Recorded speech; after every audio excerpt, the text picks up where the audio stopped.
में आया।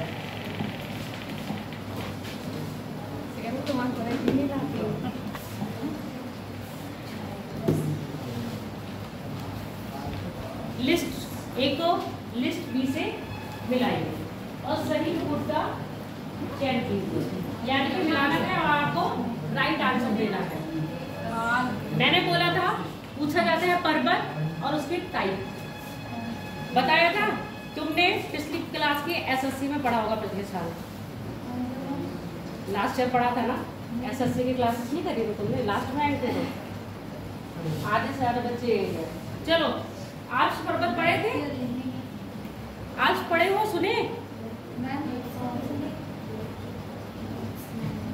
ऐसे मत मुझे बताओ, ऑप्शन है वो तो मैं रख के थोड़े ना आई हूँ, जब यहाँ बताओ आज पर्वत क्या है, बलित है, बृहस्पति है, ज्वालामुखी है, अपशिष्ट है। बलित पर्वत है, वासिस, विंध्यन और फ्यूजियामा। फ्यूजियामा पर्वत कैसा है?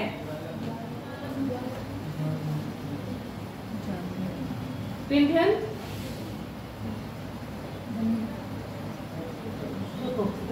विंध्यन नहीं है, विंध्यन अपशिष्ट है और वासिस। आगे बात समझ में, मैच और द फॉलोइंग हो गए, तो टीका क्या है?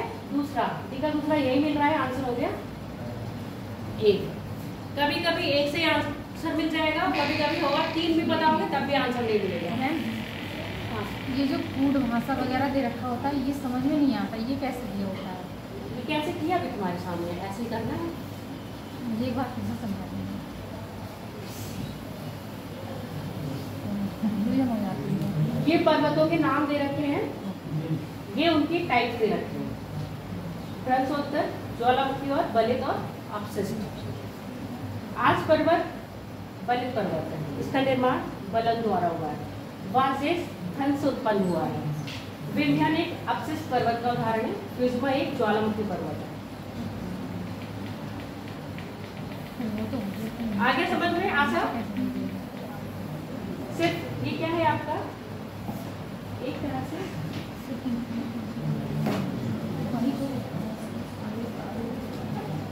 इसमें कुछ ऐसा है जो पढ़ाया है।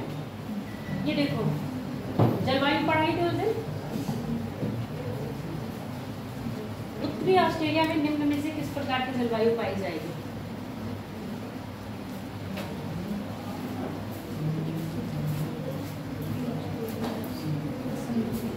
क्षेत्र लिखवाए थे, अब पता चल गया ना क्वेश्चंस कैसे आते हैं।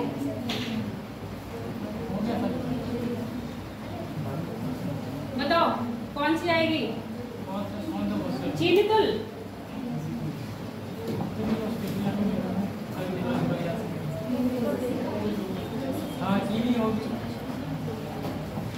अगली बात कर ले, सवाना तुल्य जलवायु को किस नाम से जाना जाता है?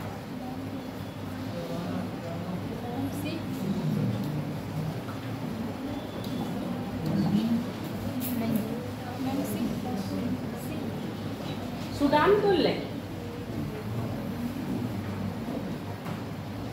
क्योंकि दक्षिण अफ्रीका में क्या मिलता है? बैठ घास के मैदान मिलते हैं ना, समझ में आ गया? और सवाना क्या मिलता है? आप बताओ। एब्रो घाटी, ग्रेट डिवाइडिंग रेंज, पो घाटी, ग्रेट रिफ्ट घाटी। एक तो पढ़ाई है इसमें, जब ऑस्ट्रेलिया पढ़ा रहे थे बता ही दिया मैंने आंसर, ग्रेट डिवाइडिंग रेंज। अगर मिला लेते हो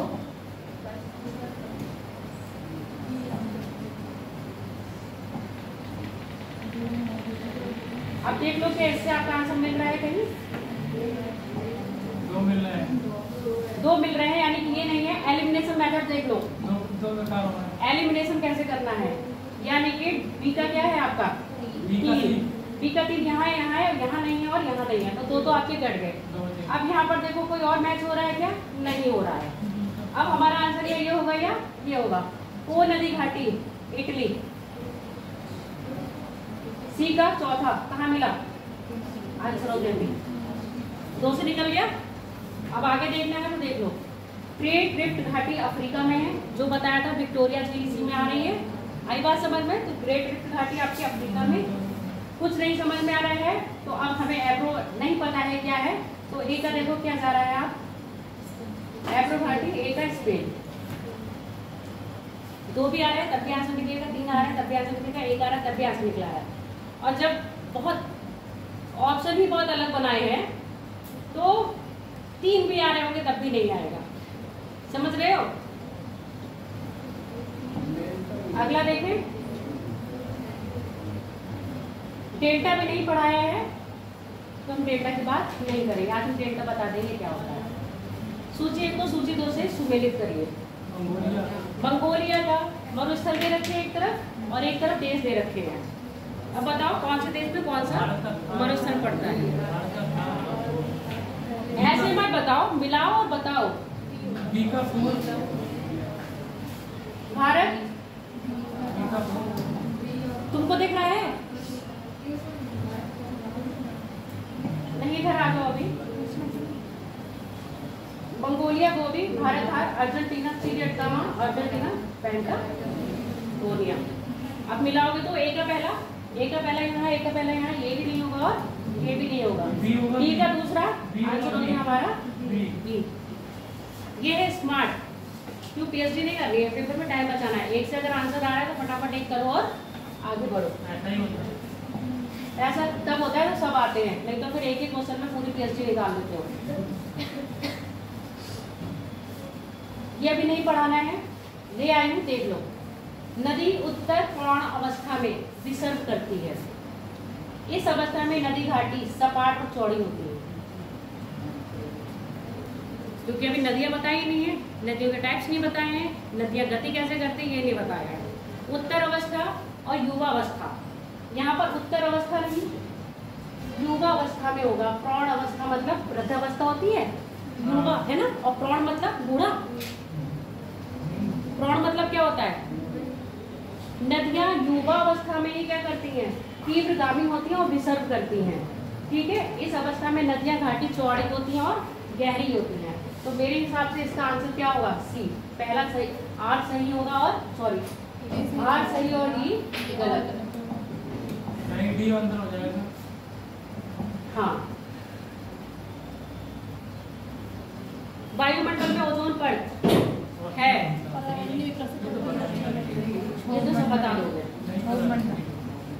अब ये वाला देखो, उत्तरी गोलार्ध में कर्क रेखा मतलब कर्क संक्रांति के समय 12 घंटे का दिन होता है। कौन सी रेखा पे होगा बताओ? ऑप्शन क्या दिखाना है तुम्हें? इतने से समझ आना चाहिए। उत्तरी गोलार्ध में 12 घंटे का दिन होगा। सूर्य का प्रकाश कहाँ लंबवत पड़ रहा होगा? विश्वत पे या कर्क पे?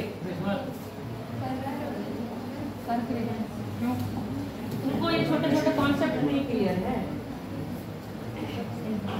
12 घंटे का दिन बोल रहा है, उत्तरी गोलार्ध में बोल रहा है कर्क संक्रांति, तो सीधे आंसर ये है ना। देख लिया? अगला देखो,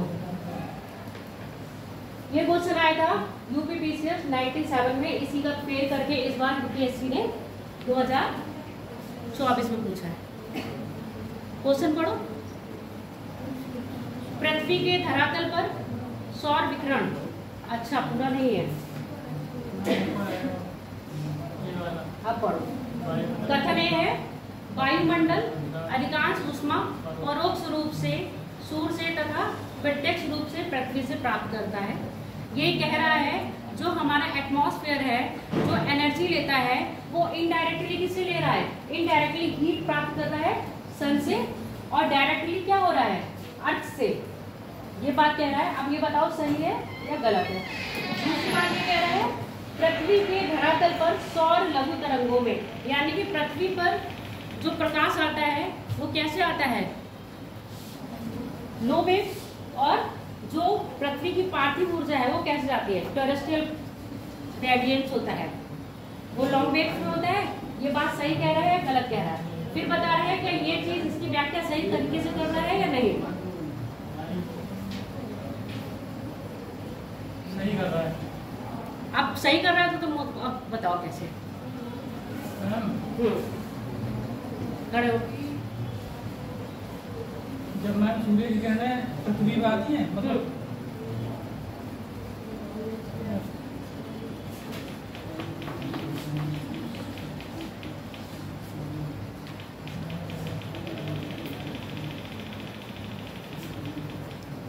आशा तो डायरेक्ट किस मिलती है ना? बताओ। सेकंड मुझे पॉइंट समझ में नहीं आया, पर प्लस वाला बता रही हूँ, सूर्य से तो डायरेक्ट हीट मिलती है। डायरेक्ट किसको मिल रही है?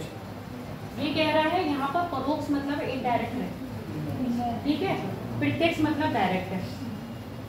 अब डायरेक्ट किससे ले रहा है और इनडायरेक्ट किससे ले रहा है, और ये बात कर रहा है हमारे वायुमंडल की।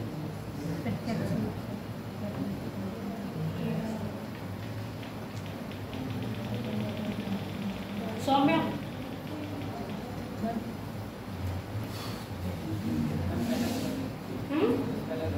पहला गलत है, बताओ क्यों?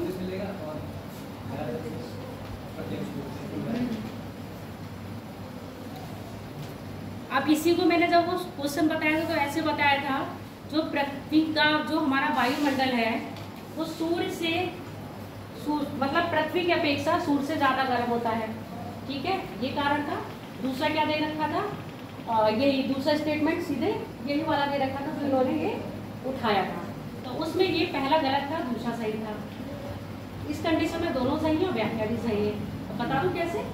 सूर्य से जो प्रकाश मिल रहा है वो प्रत्यक्ष रूप से आपको पता है कि सूर्य का प्रकाश पृथ्वी पे आ रहा है और डायरेक्टली पृथ्वी क्या हो रही है, गर्म हो रही है, जिससे हमारा वायुमंडल भी गर्म होता है। जैसे सूर्य का प्रकाश पड़ता है और क्या होता है, रिफ्लेक्ट होकर ऊपर जाता है, तो वायुमंडल क्या कर देता है, उसको अवशोषित करता है। क्या पूर्णतः अवशोषित करता है? नहीं। वायुमंडल में उपस्थित जितने भी कण होंगे कुछ अवशोषित करते हैं, कुछ को क्या कर देते हैं, रिफ्लेक्ट कर देते हैं, और कुछ ही पृथ्वी के धरातल पर आता है, जो क्या होता है, फिर कुछ इसको अवशोषित करते हैं, बाद में वापस आते हैं। आगे बात समझ में?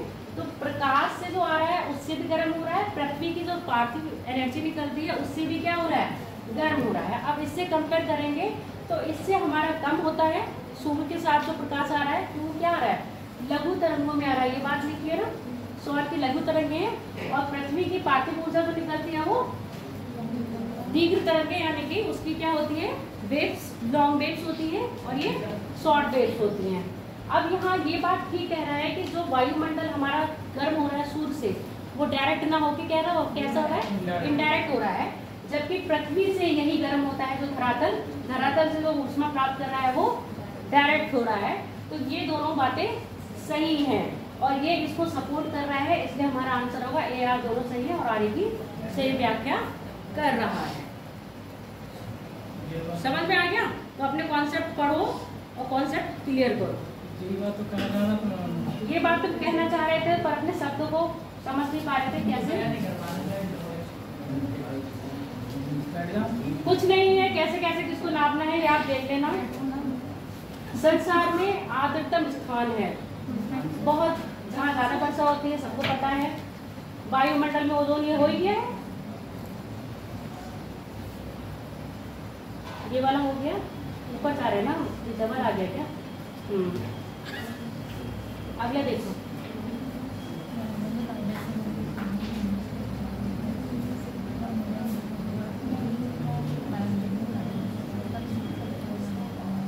क्या प्रभाव पड़ेगा अगर CO2 की मात्रा बढ़ जाए? इतना टाइम एग्जाम में नहीं मिलेगा।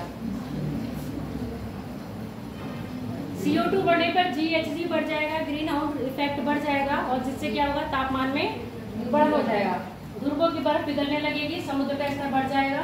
मैम क्या घटित नहीं इसमें लिखा है, घटित नहीं होगा, घटित नहीं होगा तो आप देख लो, समुद्र का स्तर घट जाएगा, नहीं बढ़ जाएगा ना, ये चीज नहीं होगी। वायु तापमान बढ़ जाएगा, बढ़ेगा भाई, बर्फ पिघलेगी, बर्फ पिघलेगी तो कहाँ आएगी, समुद्र में आएगी, तो समुद्र का स्तर बढ़ेगा ना, घटेगा तो नहीं। वही तो कहना चाह रहा। मैंने नहीं पढ़ा था, अगर ये नहीं लगा होगा तो इसका आंसर ये वाला सही होगा, ठीक है। अगला देख लो, वह कौन सी तिथि है जब दोनों गोलार्धों में दिन और रात दोनों बराबर होंगे?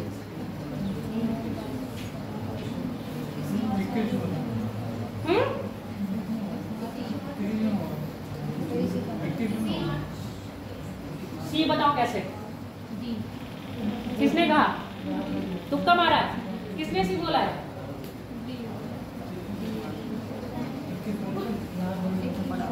हाँ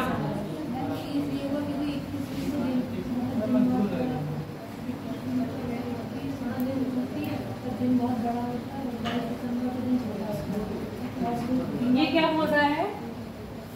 जब दोनों गोलार्धों में दिन और रात की अवधि बराबर होगी। ऑप्शन ए और बी गलत है। चलो 21 जून को। और अब इसके बाद इन दोनों में बताओ। जो सी बोल रहा है वो बताए और डी बोल रहा है वो बताइए। और जितनी बार मैंने बताया सब बाद में भी बताया। हाँ बोलो। ऑप्शन डी में 21 जून और 22 दिसंबर को तो बड़ा दिन होता है, 22 दिसंबर को छोटा। 21 जून को बड़ा दिन होता है कौन से गोलार्ध में?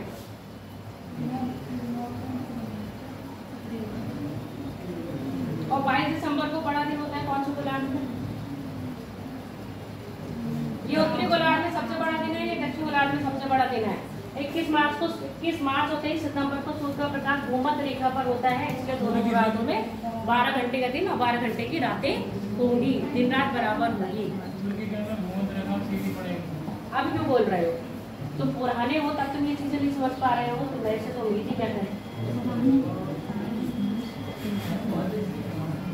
निम्नलिखित में से कौन सा सुमेलित नहीं है? बड़े हुए विंड्स के नाम है।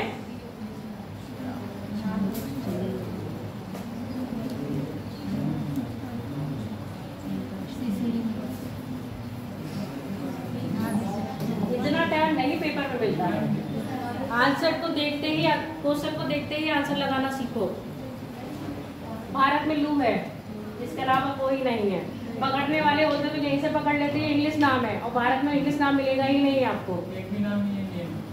Smart tracking. अगला देखो, ये पढ़ो।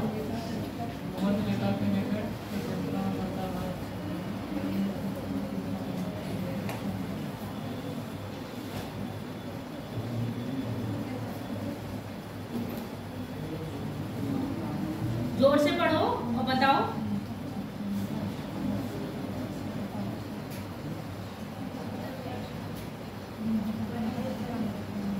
सारे कॉन्सेप्ट बेस क्लियर आपको क्वेश्चंस आते हैं, कोई भी क्वेश्चंस ऐसा नहीं आता है।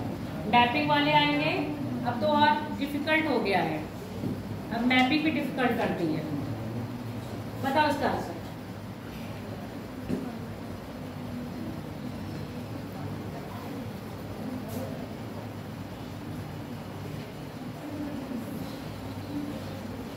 जो इक्वेटर के क्लोज में जो एरियाज होते हैं उनमें वर्षा क्या होती है? हैवी रेनफॉल होता है। ठीक है, पहला ये कह रहा है। दूसरा ये कह रहा है जो ये हैवी रेनफॉल होता है अधिकांश नॉर्मली क्या होता है, कब होता है? दोपहर के बाद होता है, जब तापमान हाई हो जाएगा और आर्द्रता मौसम में बढ़ जाएगी। क्या ये दोनों बातें सही कह रहा है? और या दूसरा स्टेटमेंट ऊपर बात को सपोर्ट करता है या नहीं? और अगर ये कह रहा है तो कौन सी जलवायु के लिए कह रहा है ये भी मुझे बता देना। मैम तो ये वाला है। अब तुम लोगों के टेस्ट ऐसे ही ले रहे करिए। हाँ बताओ, ये वाला है है? बताओ साक्षी।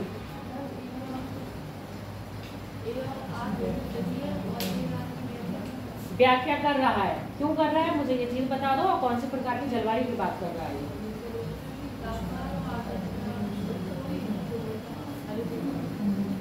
क्वालिटी बता दी ना यहाँ पर। उच्च तापमान है और उच्च आर्द्रता। उच्च आर्द्रता के कारण वर्षा कैसी हो रही है? संवहनी। ऐसी वर्षा कहाँ पाई जाएगी? भूमध्य रेखा के आसपास, यानी कि जो भूमध्य रेखा है उसके आसपास। तो ये कौन सी जलवायु होगी? AF प्रकार की जलवायु,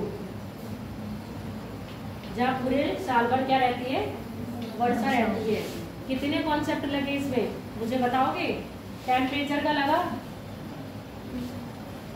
विषुवत रेखा पर सबसे ज्यादा तापमान रहता है, जहाँ ज़्यादा तापमान होगा वहाँ ज़्यादा वाष्पीकरण होगा, वाष्पीकरण ज़्यादा होगा तो वर्षा भी, वायु में आर्द्रता अधिक पाई जाएगी, आर्द्रता अधिक होगी तो वही आर्द्रता पाई और वही वर्षा हो गई। इसको कहते हैं संवहनी वर्षा। और ये AF है, AR दोनों सही है और उसकी व्याख्या भी सही है।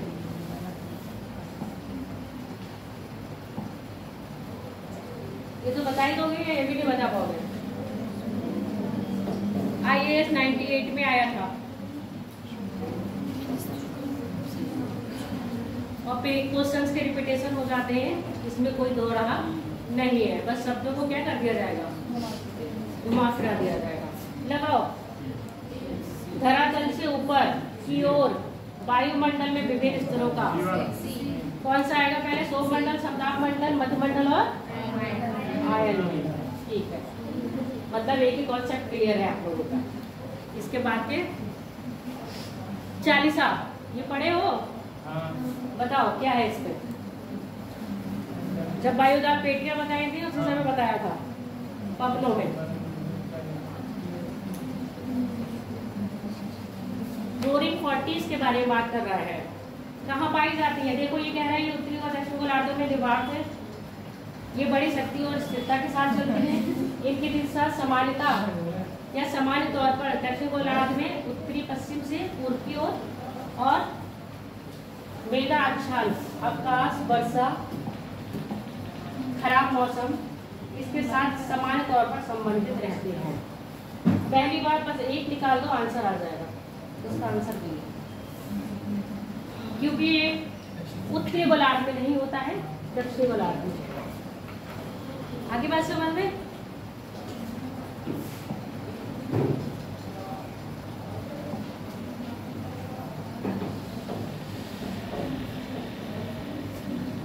ये देख लो, आरओ में पूछा गया था इस बार, और कब आया है? 2001 में।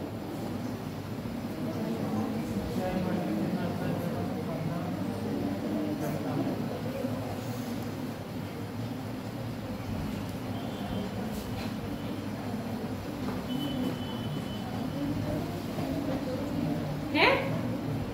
बताओ आंसर।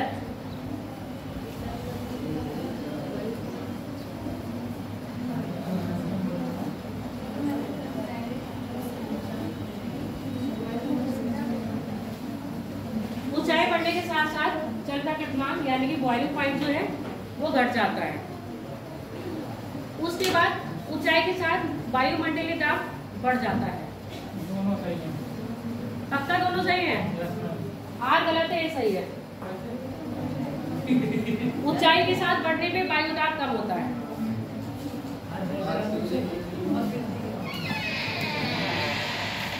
आर गलत है, ए सही है। आंसर होगा हमारा ए सही और आर गलत। समझ में आ गया? बिल्कुल डिट्टो उठा लिया था इस बात उस समय।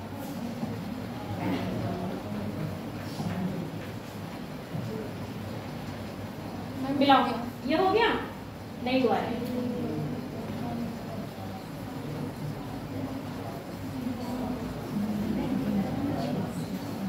फॉर्म कहाँ चलती है?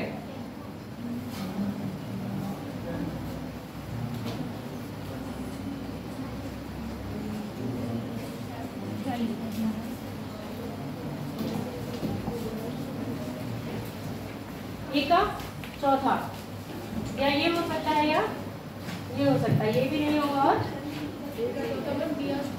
और ये भी नहीं होगा। ए का चौथा है यानी कि कहाँ गया? ए का चौथा है, बी का दूसरा।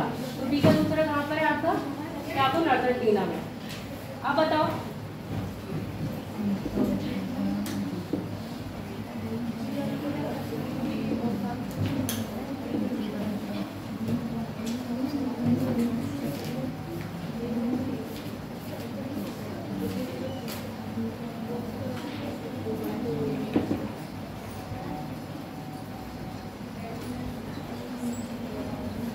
यही है? कौन सा निकला आंसर? सी का नहीं आया? रुको एक बार देखते हैं। सांता आना अर्जेंटीना में है, ठीक है, फॉर्म आल्स में है, वहाँ से देखो ए का चौथा और सी का पहला, आंसर हो गया ए। ये पवन थी और उनके प्रकार थे। अब इसको अलग से करना चाहेंगे तो ठंडी और गर्म से मैच कर देंगे। यहाँ देखो, निम्नलिखित जलवायु डिस्ट्रिक्ट तत्वों पर विचार कीजिए। कंडेंसेशन, हाई टेम्परेचर है, ह्यूमिडिटी और एसोग्राफी और वर्टिकल विंड्स, ये क्या है? ये चारों ही जलवायु में होते हैं, जो बादल बनने की क्रिया में क्या होते हैं? सहायक होते हैं। उच्च ताप होगा तो आर्द्रता बढ़ेगी, फिर संघनन होगा तो बादल बनेंगे, ऊर्ध्वाधर हवा होगी, मेघों का गर्जन होगा, और पर्वत के साथ क्या होगी? वर्षा होगी। ये सारे किसके बताए हैं? वर्षा की क्वालिटी बताई हुई है।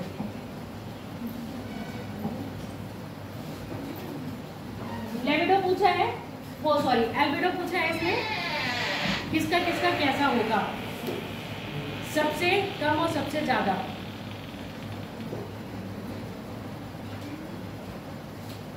घटता हुआ क्रम बताना है।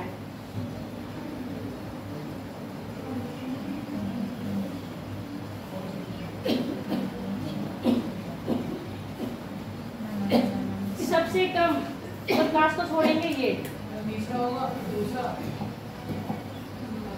क्या होगा? सबसे ज्यादा और उससे फिर कम में। कैसे बताना घटता हुआ क्रम?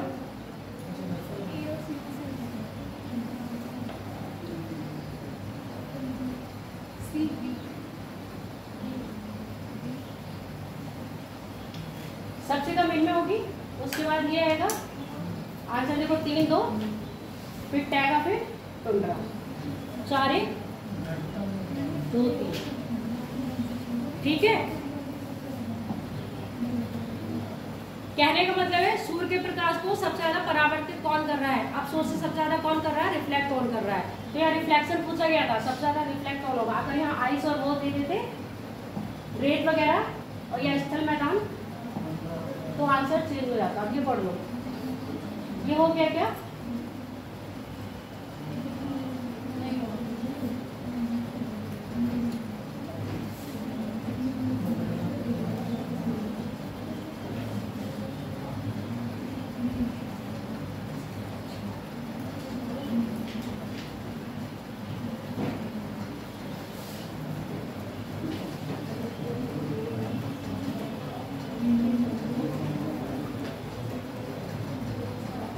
बताओ इसको, जो क्वेश्चन पहले करा था लैंग्वेज चेंज करते सेम वही है, यार दोनों सही है और व्याख्या भी सही है। ये देखो,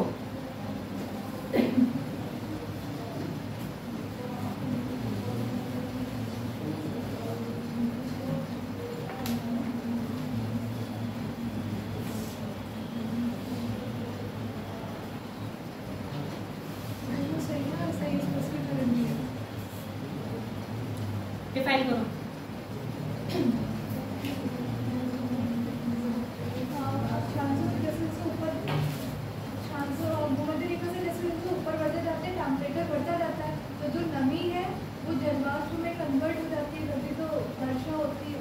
ये क्या कह रहा है? वायुमंडल में कमी की मात्रा अक्षांश से संबंधित है ना? तो जैसे जैसे ऊपर जाएंगे टेम्परेचर, अक्षांशों के ऊपर जाएंगे टेम्परेचर घटेगा, टेम्परेचर घटेगा तो वाष्पीकरण नहीं होगा, वाष्पीकरण नहीं होगा तो नमी की मात्रा क्या हो जाएगी? कम हो जाएगी। तो यही तो बात कह रहा है, वायुमंडल में नमी की मात्रा अक्षांशों से समृद्ध है, ये ठीक है। नमी को जलवाष्प के रूप में रखने की क्षमता तापमान की समृद्ध है, यानी कि टेम्परेचर जितना हाई होगा उतना ज़्यादा ही वाष्पीकरण होगा, और जितना वाष्पीकरण होगा वायु में उतनी ही नमी धारण करने की क्षमता बढ़ जाएगी। तो ये आप दोनों सही है और व्याख्या भी सही है।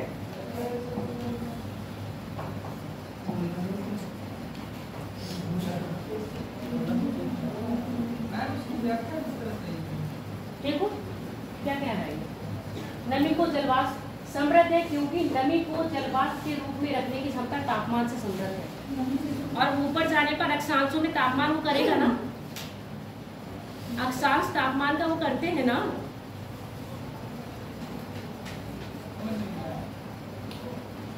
जैसे जैसे उच्च अक्षांशों पर जाओगे तापमान क्या होगा, कम होगा या बढ़ेगा? कम होगा। अब जब तापमान कम होगा तो वाष्पीकरण क्या होगा, कम होगा या अधिक होगा?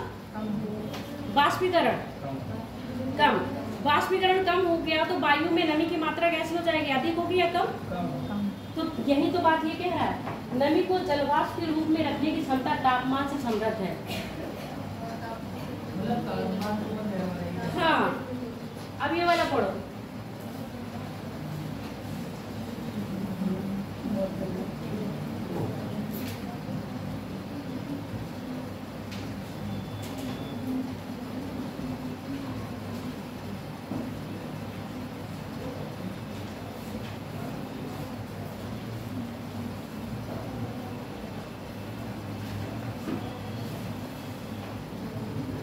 उत्तरी गोलार्ध में पवन प्रतिरूप दक्षिणावर्त यानी कि उत्तरी गोलार्ध में अपने दक्षिण में और दक्षिण गोलार्ध में अपने वामावर्त यानी कि बाएं ओर, क्लॉकवाइज और एंटी क्लॉकवाइज। उत्तरी और दक्षिण ध्रुव में पवन का प्रतिरूपों में दिशाओं का निर्धारण कोरियोलिस बल के प्रभाव से होता है।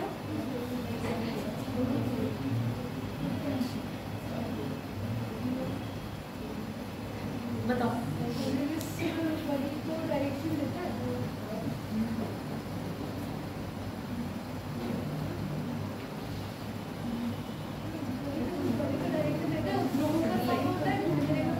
इसका आंसर पता है क्या दिया है, ये सही है और आर गलत है। आंसर जो दिया है वो ये दिया है, ए सही है और आर गलत है। पूरा देखा जाएगा तो ये सही होगा, ठीक है। ए आर दोनों सही है, व्याख्या भी सही करता है। अगर इन्होंने यहाँ फेरल कर देते तो हो सकता है यहाँ पर ज्यादा सुटेबल हो जाए। तो फेरल के नियमानुसार उत्तरी गोलार्ध में क्या होती है, फेरल के नियमानुसार करता है ना फॉलो। और कोरियोलिस बल क्या कर रहा है, मोड़ने का काम कर रहा है। पवनों को मोड़ने का काम कौन कर रहा है, कोरियोलिस बल, और उनको दिशा देने का काम कर रहा है आपका फेरल का नियम। ठीक है, तो यहाँ दो कॉन्सेप्ट लग रहे हैं। जो आंसर दे रखा है वो ए सही है और आर गलत है।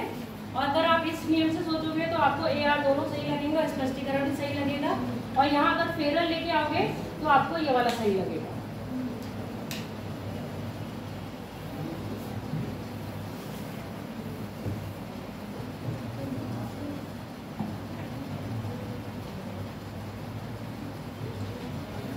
आंसर तो सामने है, भूमध्य रेखा से कौन सी नहीं गुजरती है, तो आप ये देख लेना कैसे पढ़ना है, पूछ लिया जाता है। अगला इसमें आंसर नहीं है ना, ये देखो रिंग ऑफ फायर। अभी आप लोगों ने रिंग ऑफ फायर नहीं पढ़ा है। कौन से समृद्ध है, कौन कौन से समृद्ध है, कौन सा समृद्ध नहीं है, बस 4 हटा तो बाकी सारा आपका आंसर निकल आएगा। 1 2 3 तीनों समृद्ध है, समझ के। रिंग ऑफ फायर में भूकंप भी आते हैं, ज्वालामुखी भी है, और ये प्रशांत सागर में अवस्थित है।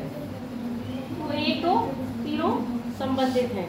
आप लोगों को अभी ये नहीं पढ़ाया है, सागर पढ़ेंगे तो बता देंगे। ये बताओ,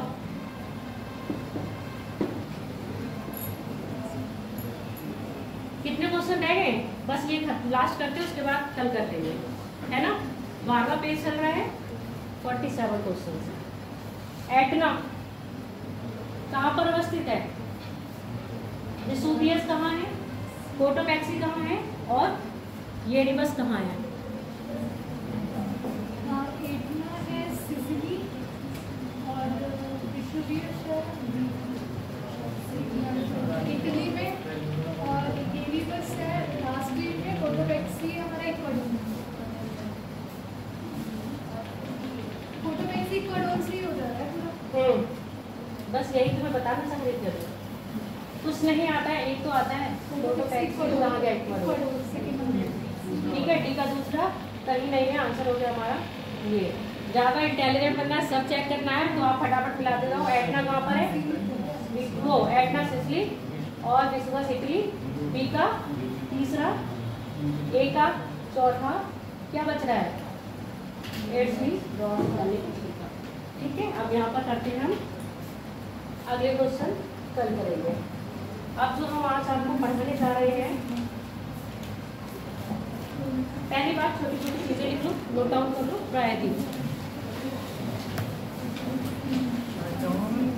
प्रायद्वीप 35 मिनट हो गए, मैंने आपको 20 मिनट दे रही थी, है ना? बताओ क्वेश्चन के लिए 12 क्वेश्चन निपटाए हो, कितना टाइम लगाया? चल जल्दी लिखो। प्रायद्वीप, प्रायद्वीप वो भूमिखंड है, प्रायद्वीप वो भूमिखंड है जो 3 तरफ से पानी से घिरे होते हैं। जो 3 तरफ से पानी से घिरे होते हैं।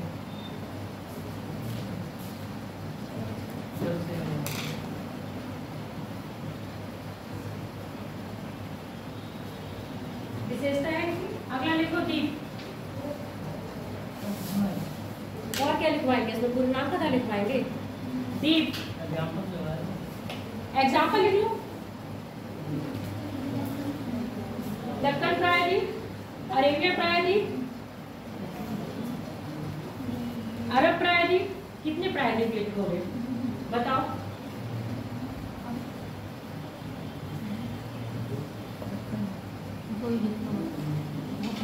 द्वीप लिख लो। द्वीप भूखंड का वह भाग है, द्वीप भूखंड का वह भाग है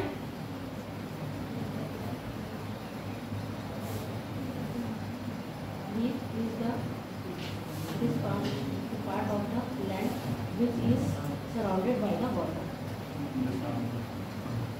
द्वीप भूखंड का वह भाग है जो चारों ओर से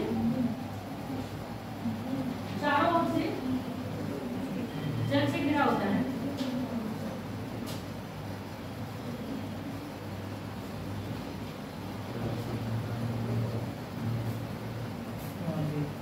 आकार के आधार पर ये बड़े व छोटे भी हो सकते हैं। आकार के आधार पर ये बड़े व छोटे भी हो सकते हैं। एग्जाम्पल लिखना चाहो तो ग्रीनलैंड, मालदीव। ग्रीनलैंड सबसे बड़ा, मालदीव सबसे छोटा।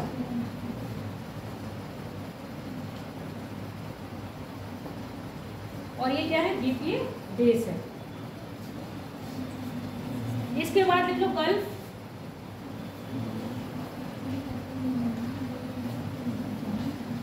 गल्फ, गल्फ प्रायः वह भाग होता है, गल्फ प्रायः वह भाग होता है जो 3 ओर से जल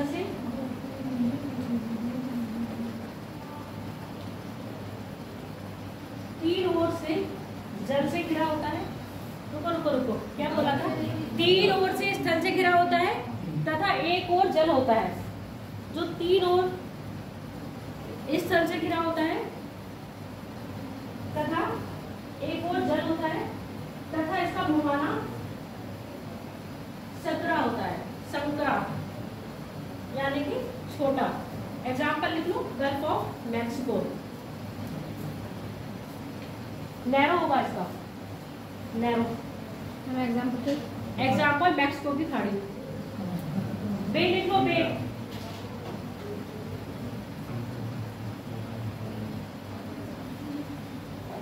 बे ही लिखना हिंदी में भी और इंग्लिश में भी, क्योंकि खाड़ी लिख दोगे तो कंफ्यूज हो जाओगे। बे लिखो, बे, BAY। नहीं, बे में लिखो बे प्रायः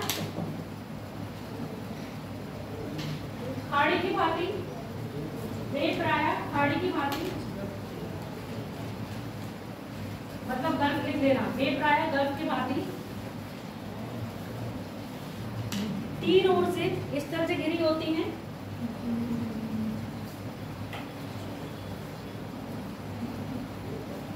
परंतु इनका मुहाना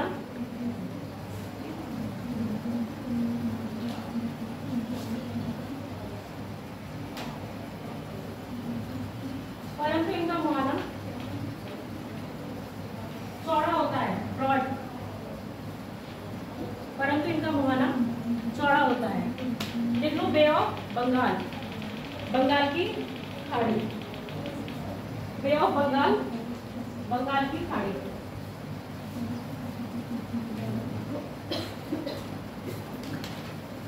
समझ में आ गई चीजें?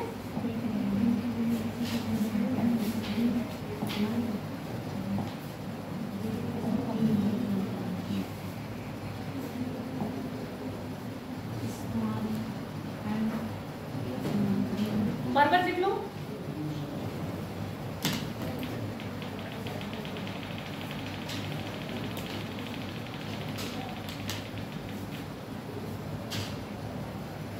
लिखोगे समझ लो, क्योंकि जब आपका जो मॉर्फोलॉजी होगा तो पर्वत पढ़ाया जाएगा।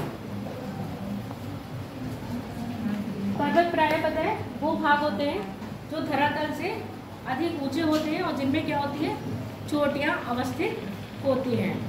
इनका निर्माण क्या होता है, अलग अलग काल में अलग अलग तरीके से हुआ है। बनने के आधार पर इनको हम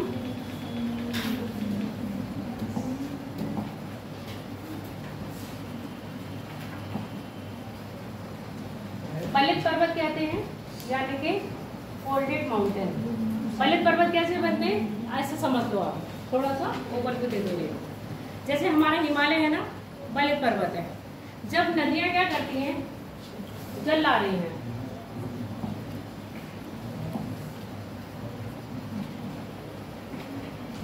उसको ऐसे समझो, ये एक बार मैं समझाती हूँ।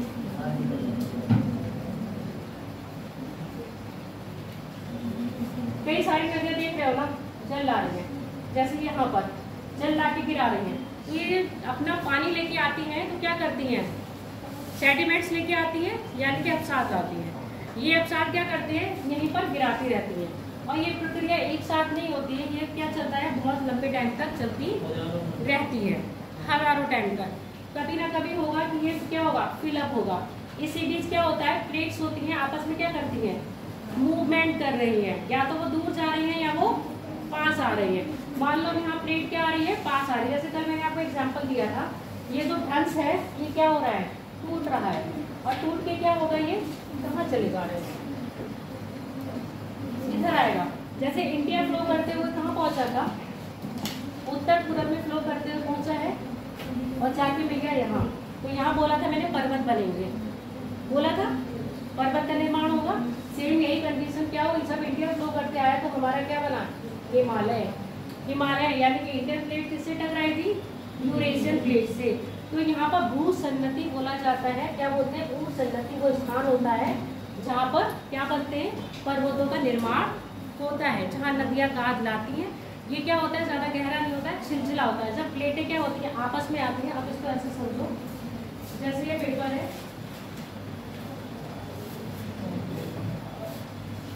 इसको यहाँ रख दिया और मैं जब यहाँ फोल्ड करूँगी दोनों चीज़ें आएंगी, तो ये फोल्ड बनता जाएगा। अब ये सेपरेट हो गया, फिर मैं इतनी चीज़ को फिर से फोल्ड करूँगी तो ये चीज़ उठेगी ना, तो ये फोल्ड होता जा रहा है। तो कुछ इस तरह से फोल्ड होते जाएंगे। इस तरह से जो फोल्ड हुआ है तो ये क्या बन गई है, पीक्स बन गई है। तो हिमालय को जब देखोगे तो ऐसे ही फोल्ड हुआ हुआ हिमालय है, जिसमें 3 बनी है, वृद्ध हिमालय, मध्य हिमालय और शिवालिक हिमालय।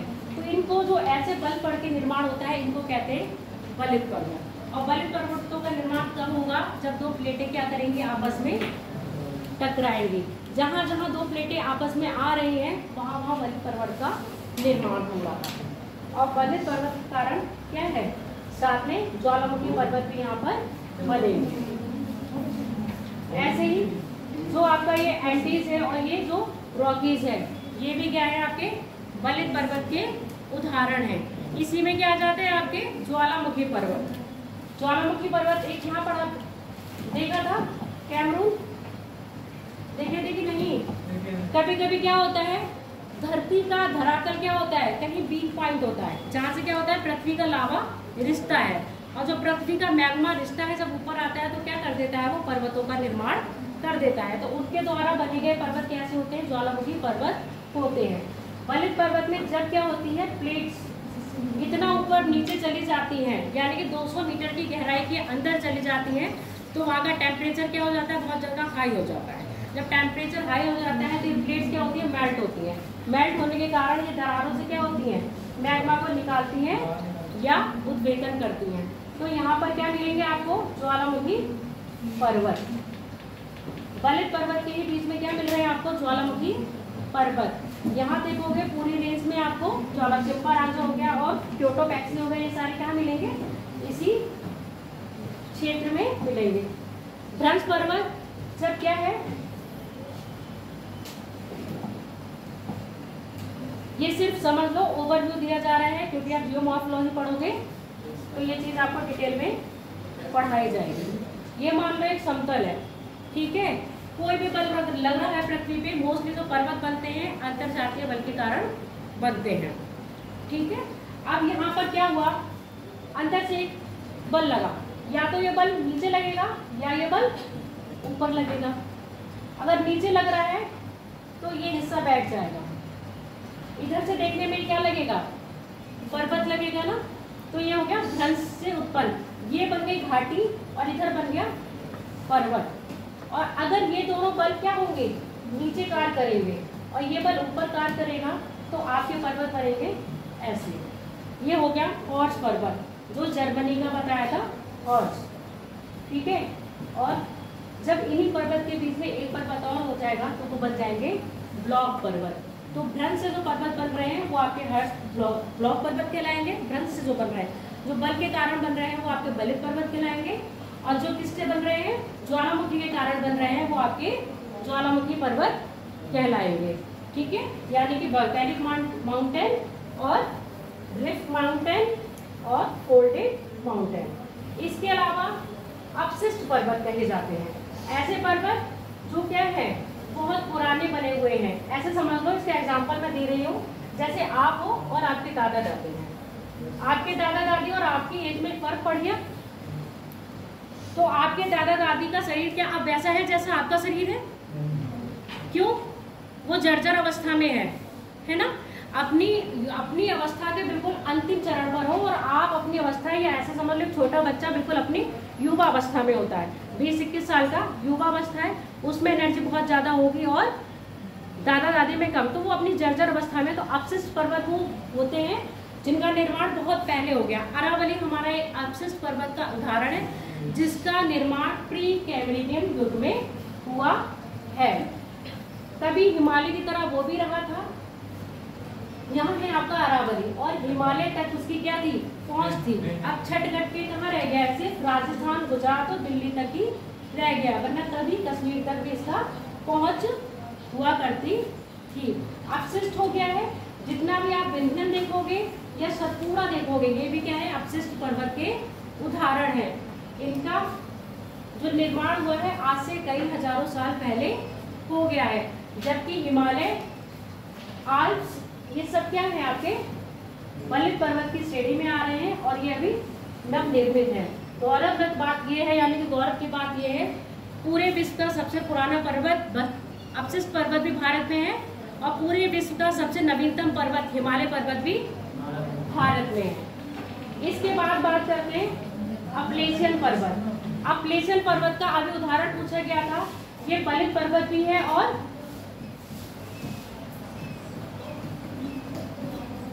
अपशिष्ट पर्वत भी, ठीक है। तो इस बार एग्जाम में अपशिष्ट नदी के क्या दिया था, बलित दिया था। अपशिष्ट हो चुका है और बलित पर्वत का ये उदाहरण है। बिल्कुल ऐसे ही जैसे हमारे यहाँ अरावली है, अपशिष्ट भी है और बलित भी है। जबकि ये वाले कैसे हैं, विंध्यन माउंटेन और सतपुड़ा कैसे है, आपके ब्लॉक पर्वत का उदाहरण है, जिसके दोनों तरफ क्या है, एक तरफ नर्मदा है और एक तरफ तापी नदी है। बीच में कौन सी है, सतपुड़ा रेंज है। तो सतपुड़ा क्या है, आपका ब्लॉक पर्वत है, जो बीच में से उठा हुआ है, और तीनों तरफ क्या है, दो तरफ नदी घाटी है, इसको कह रहे हैं हम ब्लॉक पर्वत। क्लियर हो गया? अब हम बात करेंगे यूरोप महाद्वीप। कुछ चीजें इसको पता है आप लोगों को, जो पता है वो मुझे जरा बताओ।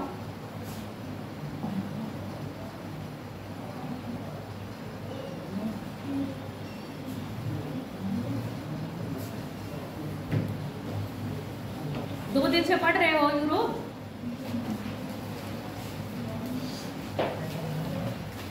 एटलस लाए हो या रख के आए हो? 8 अगस्त तक एटलस लाना है।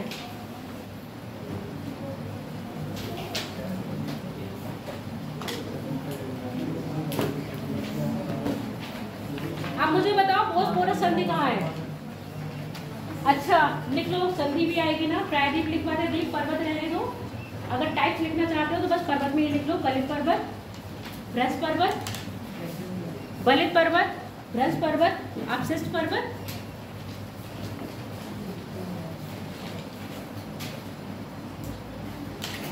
ब्रज पर्वत, बलित पर्वत, अपशिष्ट पर्वत, ज्वालामुखी पर्वत। आप लिख लो संधि, जल संधि। जल संधि क्या होती है समझ में भी तो आना चाहिए आप लोगों को।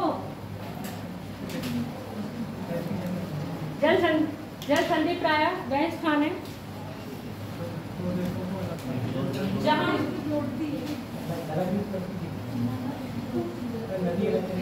जोड़ेगी कौन सी और हटेगी कौन सी, वो मैं बता दूंगी। पहले लिख लो जल संधि प्राय वह स्थान है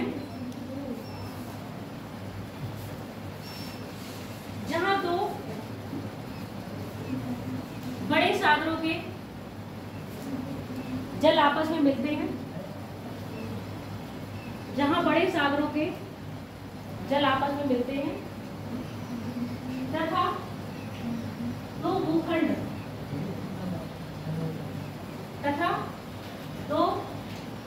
भूखंड अलग होते हैं। अभी तुम्हारी बातें क्या होंगे, ठीक है। ऐसी जल संधि प्राय प्राकृतिक है, ऐसी जल संधि प्राय प्राकृतिक है, ऐसी जल संधि प्राय प्राकृतिक है। यानी कि ये कैसे नेचुरली डेवलप हुई है, ये तो ह्यूमन ने डेवलप नहीं किया है। परंतु कुछ ऐसी भी जल संधियां हैं,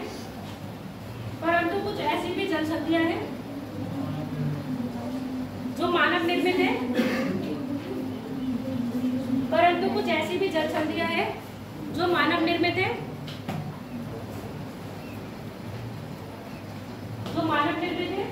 व्यापार को सुगम बनाने हेतु इनका निर्माण किया गया। व्यापार को सुगम बनाने हेतु इनका निर्माण किया गया। भूखंड को काटकर नहरों का निर्माण। एग्जाम्पल लिख लो, सुएज नहर और पनामा नहर। सुएज नहर और पनामा नहर। अब इसी नहर को काटा है और इसी नहर पे क्या बना देंगे, ब्रिज बना देंगे। तो ये क्या बनेगा, व्यापार को सुगम बनाने हेतु स्थल को काटकर नहरों का निर्माण किया गया, जैसे सुएज नहर और पनामा नहर। और इसी नहर पर अगर हम ब्रिज बना दिए तो क्या होगा, जुड़ जाएगा ना। यहाँ पर बोसपोरस जलपास है, ये क्या है, नेचुरली डेवलप है, पर यहाँ पर क्या कर दिया है, इसके ऊपर ब्रिज बना दिया गया है, जिससे आप एशिया से यूरोप में आराम से क्या कर सकते हो, एंट्री कर सकते हो। यहाँ पर एक ब्रिज बना दिया, अफ्रीका से एशिया में क्या कर सकते हो, एंट्री। सेम क्या करा है वहाँ पर, पनामा नहर। पनामा कैनाल जो ऐसी है, जब सिप आते हैं तो उस ब्रिज को क्या कर दिया जाता है, नीचे डाल दिया जाता है, उसमें पानी भर जाता है और सिप आराम से निकल जाते हैं। जब सिप चले जाते हैं तो उसको ऊपर उठा दिया जाता है, फिर वो ब्रिज का काम करने लगता है। आगे बात समझ में। तो सुएज नहर हो गया और जो पनामा नहर हो गया, वो क्या कर रहे हैं, आपस में किसको जोड़ रहे हैं, नॉर्थ अमेरिका और साउथ अमेरिका को। और जो आपकी सुएज नहर है वो किसको जोड़ रही है, अफ्रीका को एशिया से। बोसपोरस जोड़ भी रही है और हटा भी रही है। जोड़ किसको रही है, यूरोप को एशिया से, किस पे, बोसपोरस संधि। और क्या जोड़, हटा किसको रही है, एशिया को यूरोप से। आई बात समझ में नहीं। अगर हम इसी के ऊपर पुल बना देंगे तो ये जोड़ दिया, और पुल नहीं बनाया तो हटा रखा है ना। तो आप कभी बोसपोरस सर्च करना, बोसपोरस पास, एक जल का मार्ग दिखाएगा, उसके ऊपर पुल दिखाएगा, और बहुत अच्छा सीनिक व्यू है ये। जब रात में इसमें लाइट जलती हैं और इसके नीचे से सिर्फ पास होते हैं, अच्छा लगता है। कभी कुछ चीज देखा करो, हर जगह आप जा पाओ ये चीज संभव नहीं है। हाँ, खाड़ी और जल संधि। देखो अब यहाँ पर खाड़ी की बात कर रहे हैं, यहाँ पर कोई खाड़ी अभी ऐसे तो बनाई नहीं है। अगर हम बना देते एक सागर से है, अब यहाँ पर कोई मिल रहा है क्या सागर? मेरी बात नहीं समझे तुम। खाड़ी की बात मैंने कहा था, खाड़ी हम वही स्थान को कहेंगे ना जहाँ पर तीन तरफ से क्या होगा, स्थल से, और एक तरफ बड़े जल से जुड़ा होगा, वही तो खाड़ी बोलेंगे हम। अब यहाँ पर ये क्या, आप क्या कह रहे हो, खाड़ी और संधि। अब यहाँ पर देखो संधि है, पर यहाँ पर कोई खाड़ी बन रही है?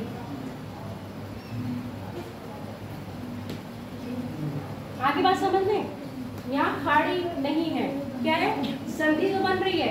अगर यहाँ पर ही कोई बड़ी जल राशि आ जाती, स्थल नहीं होता, तो हम इसको क्या बोलते थे, खाड़ी। जैसे मुझे अभी नहीं लगा कि ऐसा कोई स्थान होगा जहाँ खाड़ी और संधियां एक साथ आई हो। फिलहाल मैं देख ले रही हूँ, अगर कुछ मिलता है मुझे। जैसे इंडिया है, हाँ। इंडिया में इधर हम बोल रहे हैं गल्फ ऑफ कच्छ, ये बोल रहे हैं, हाँ, और गल्फ ऑफ, इधर, और इधर हम बोलते हैं बे ऑफ बंगाल। तो यही, हाँ, डिफरेंस यही तो, अब यही तो बताया, सुना नहीं तुमने? ये देखो, ये इसका जो होता है ये सकरा है, यहाँ पर गल्फ देखना, ये जो इसका मुहाना है ना, सकरा होता है। यहाँ देखो सकरा है, गल्फ देख लो ओमान, ये भी सकरी है। अब इसी के कंपेयर में आप इधर आ जाओ, ये देखो, कहीं सकरा पार्ट है, बड़े सागर से एकदम ओपनली खुला है। अगर यहाँ पर ही कोई छोटा सा पार्ट ऐसे आ रहा होता, इतना भी धरातल का, तो ये हम क्या बना देते, गल्फ बना देते। हिंदी में तो हम लोग बंगाल की खाड़ी और कच्छ की, हाँ, इसीलिए तो मैंने इनको बोला ना, इंग्लिश में ही इस चीज को लिखना। और अंतर क्या होता है, गल्फ बहुत गहरे होते हैं और खाड़ी इतनी गहरी, शायद को गल्फ कम गहरे होते हैं और खाड़ी बहुत ज्यादा गहरी होती है। मेन अंतर सिर्फ यही होता है गल्फ और इसको, वे को डिफाइन करने का। जो बे होती है वो आपका बहुत ज्यादा, उसका जो समुद्र से लिंक होगा, उसका जो मुहाना होगा यानी खुला हुआ एरिया होगा, वो बहुत ज्यादा होगा। इसके विपरीत जो आपका बे का होगा वो क्या होगा, गल्फ का होगा, वो कम होगा। यही चीज लिखवाई थी, नैरो होगा और ब्रॉड होगा। ये है ब्रॉड और ये है आपका नैरो। ये चीज समझ में आ गई ना? बस कभी याद रखना, इसको बे बोल रहे हैं और इसको गल्फ बोल रहे हैं। चलो अब आ जाए यूरोप में हम लोग।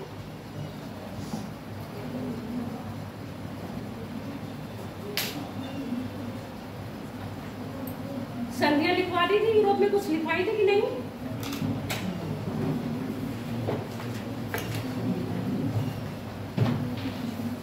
नहीं लिखवाई थी, बोस्फोरस लिखवाई थी, कुछ लिखवाई थी, कुछ नहीं लिखवाई थी। यहाँ की लिखवाती थी। अब लिख लो इंग्लिश चैनल, मैप पे देखते रहो अपना, एटलस देखो बेटा।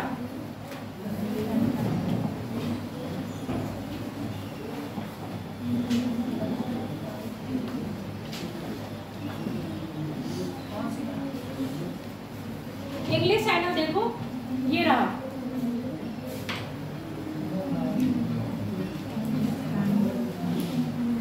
इंग्लिश चैनल फ्रांस को इंग्लैंड यानी कि ब्रिटेन से अलग कर रहा है। इंग्लिश चैनल फ्रांस को ब्रिटेन से अलग कर रहा है। देखो 100 क्या बढ़ रही है इस समय मैपिंग।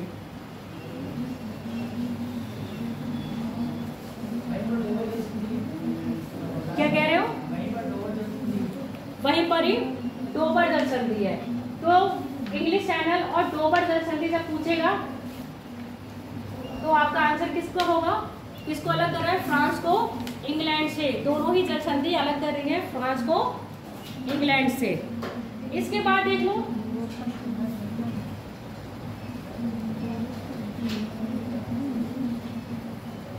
अगली कौन सी है? एक यहाँ पर है, ये वाली नहीं देखी, पहले ये वाली देखो। यहाँ देखो द्वीप समूह है सर्डन और इटली के पास।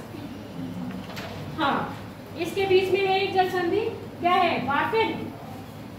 यहाँ पर देखो वार्फियोन है ना, वार्फियोन जल संधि है। किस किस के बीच में है? सैरडेगा और कॉर्से, है ना। कॉर्से, और ये जो कॉर्से है ये फ्रांस के हिस्से में आ रहा है, और ये जो है ये किसके हिस्से में आ रहा है, इटली के।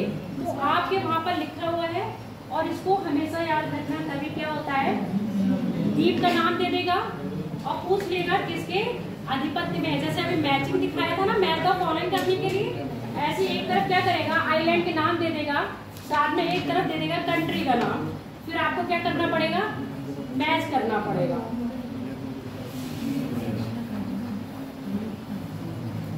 पहले हम बात कर लेते हैं इटली की। इटली को जस्ट लाइक जैसे भारत है, भारत के उत्तर में क्या है, हिमालय पर्वत, ऐसे ही इटली के उत्तर में भी क्या है, आल्प्स पर्वत। ठीक है, हिमालय भारत के तीनों तरफ क्या है, जल है। ऐसे ही क्या है, इटली के भी तीनों तरफ जल है। जैसे भारत के एक तरफ क्या है, अरब सागर, दूसरी तरफ है बंगाल की खाड़ी, तीसरा तरफ है हिंद महासागर, ऐसे ही इटली में भी है। इटली में देखो ये कौन सा सी है, ट्रायन सी, एड्रियाटिक और आयन है। ये सागर है, मिले नहीं मिले, यूरोप में जाओ बेटा।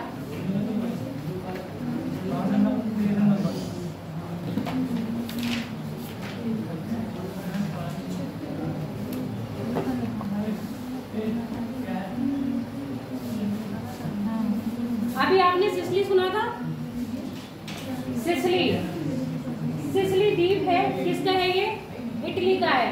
इसी सिसिली द्वीप पर है माउंट एटना, और ये माउंट एटना क्या है आपका, ये ज्वालामुखी पर्वत।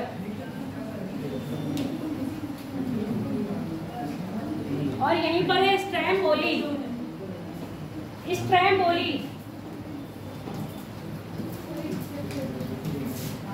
ये भी क्या है, ज्वालामुखी पर्वत है, जिसको भूमध्य सागर का क्या कहते हैं, प्रकाश स्तंभ। स्ट्रैम्बोली को नहीं यार, ये बेटा सिसिली द्वीप मिल गया। आपके पास नहीं है एटलस, जिसके पास एटलस है वहां पे इनको भी दिखा दो। ये रहा इटली, ये रहा सिसिली।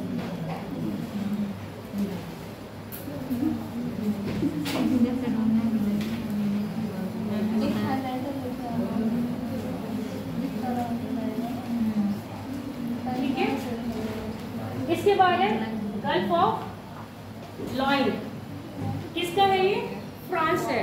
कभी पूछा जाएगा निम्न में France, France, gulf of lines.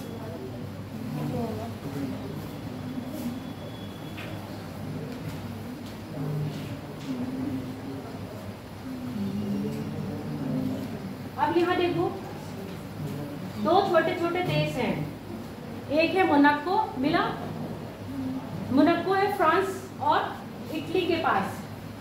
यहाँ पर देखना, फ्रांस और इटली के पास ये बनाया है मैंने, यहाँ देखना, मिल गया। ये क्या है, ये देश है, छोटा सा देश है, और इसकी सीमा किससे लग रही है, इधर सागर से। ठीक है, और एक ये है अंडोरा, यहाँ पर मिला, फ्रांस और स्पेन के बीच में। यहाँ देखा करो पहले, जो मैं पॉइंट करती हूँ, क्या नाम है तुम्हारा, प्रियंका, फिर ढूंढा करो।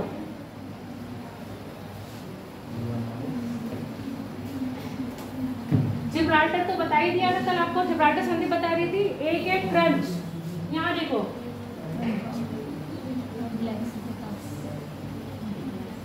काला सागर और ओजेब सागर, मीटिंग ट्रेंच,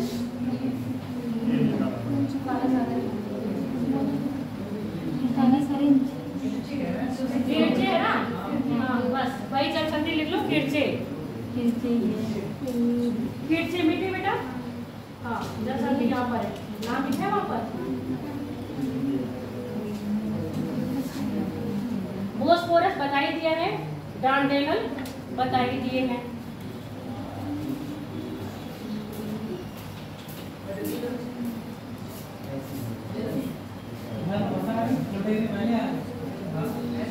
विस्के की खाड़ी कभी कभी पूछा जाएगा, निम्न में से विस्के की खाड़ी कौन कौन से देशों के बीच अवस्थित है? तो देश बताएंगे स्पेन और फ्रांस के बीच में, ठीक है। और ये जो प्रायद्वीप है इसको कह रहे हैं आर्मेनिया का प्रायद्वीप। इसमें पुर्तगाल, स्पेन, अंडोला और ये यहाँ पर है जिब्राल्टर। देखो यहाँ पर जिब्राल्टर है, ये जिब्राल्टर स्पेन में जरूर आ रहा है पर इस पर यूके का आधिपत्य है। आगे बात समझ में, तो यहाँ पर जिब्राल्टर के पास लिख लो, वहां पर लिखा होगा आपके एटलस में जिब्राल्टर, नहीं मिला?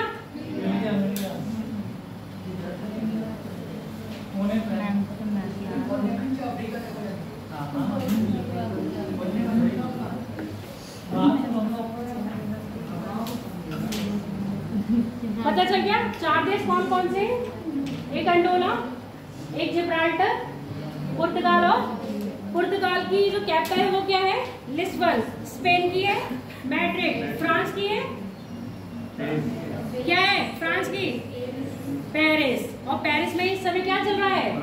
ओलंपिक। तो उसमें सबसे ज्यादा अटैक हो रहा है खिलाड़ियों पे, ठीक है।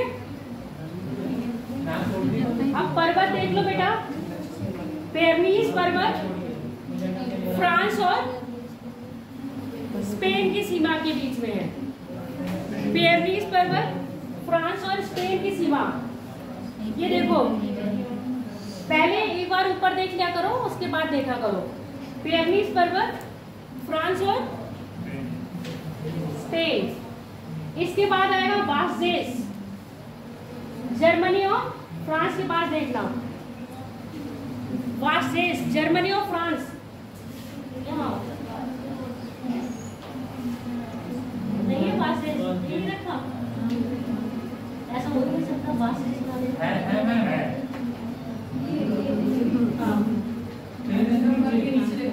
वासदेश मिल गया। जूरा के ऊपर जाओ, वासदेश पूरा है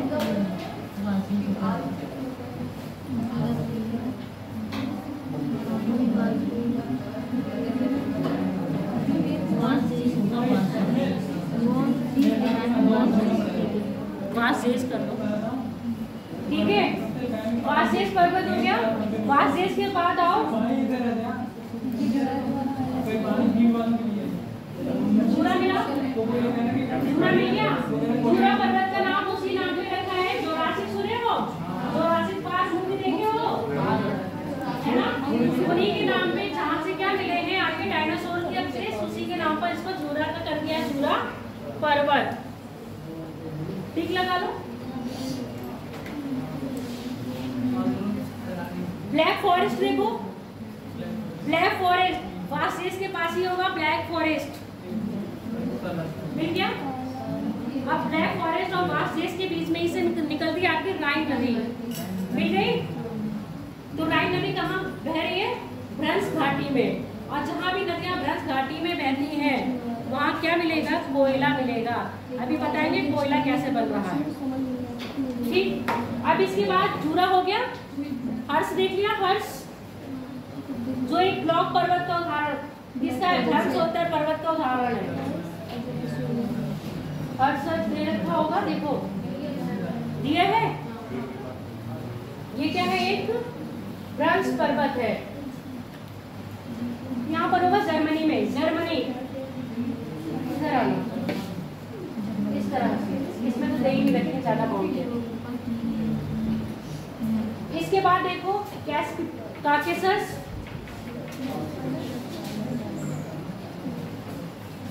काकेसस ये रहा बेटा, ब्लैक सी और कैस्पियन सी के बीच में। इसकी कौन सी सबसे ऊंची चोटी है? Elbrus, mount Elbrus. इसके बाद ब्लैक फॉरेस्ट देख लिया, माउंट ब्लैक माउंट ब्लैक देखो, ब्लैक फॉरेस्ट के पास ही है माउंट ब्लैक भी।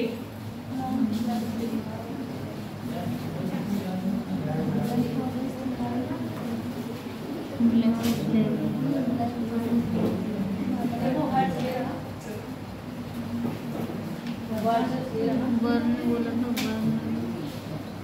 मिल गया, पर्वत बोला था माउंट ब्लैक।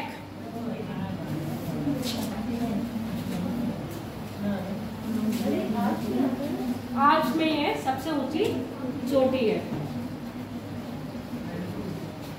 पहली पर्वत हो गई, यहाँ देखो एक लैंड में, यहाँ पर एक पर्वत है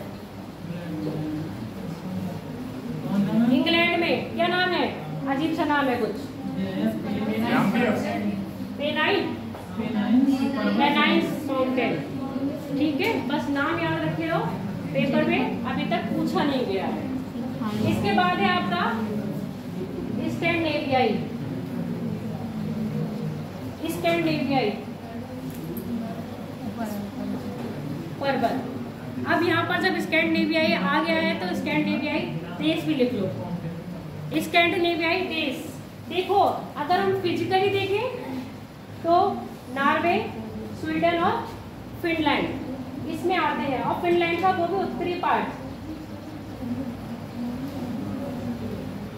नॉर्वे, स्वीडन, फिनलैंड का वो भी उत्तरी पार्ट आ रहा है।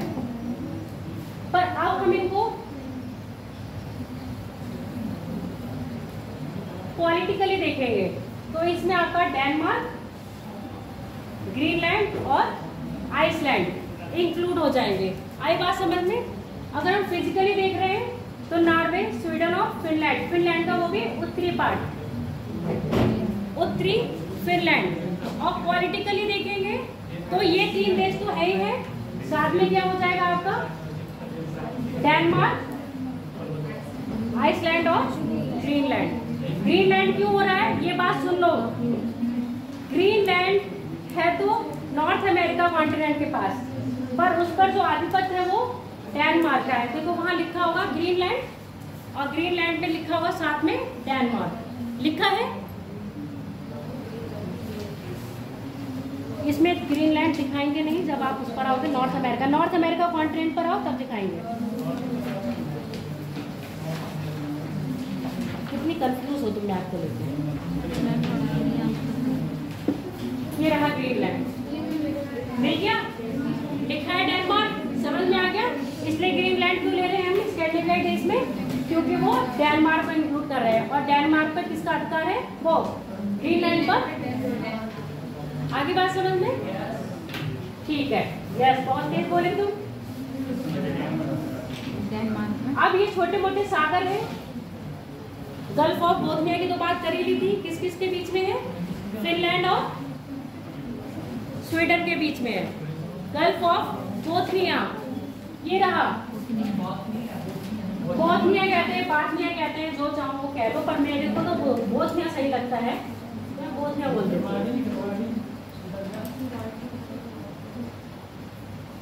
बाथनिया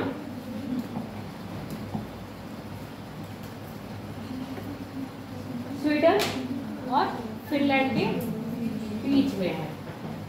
गल्फ ऑफ फिनलैंड पूछा जाएगा, गल्फ ऑफ फिनलैंड किन किन के मध्य में है, तो फिनलैंड तो आपको पता ही है, उसके साथ साथ ये कौन से होंगे, बाल्कन सिटी है ना। बाल्कन सिटी में कौन कौन से आ रहे हैं, एस्टोनिया, लाटविया और लिथुआनिया, तीन देश आ रहे हैं बाल्कन सिटी में। कौन कौन से, एस्टोनिया, लाटविया और लिथुआनिया। बाल्कन को अलग कर रहा है फिनलैंड से, कौन सा, गल्फ ऑफ फिनलैंड। क्लियर हो गया। गल्फ ऑफ रीगा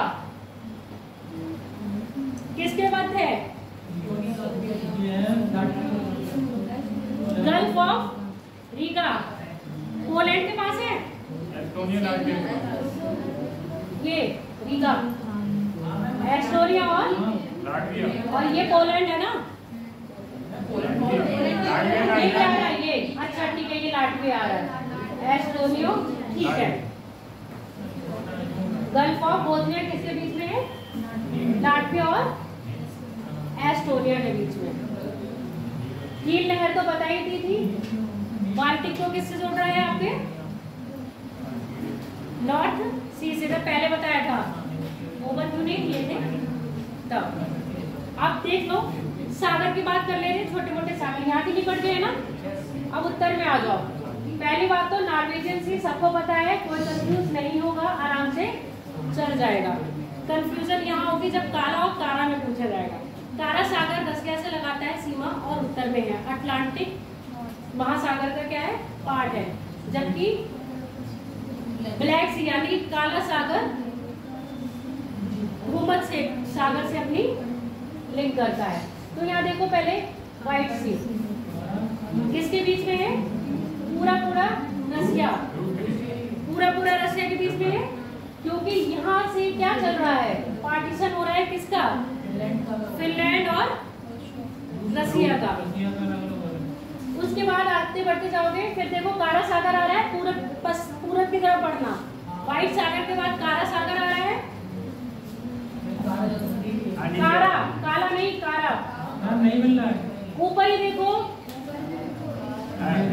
मिल गया। कारा जो बूंदी है,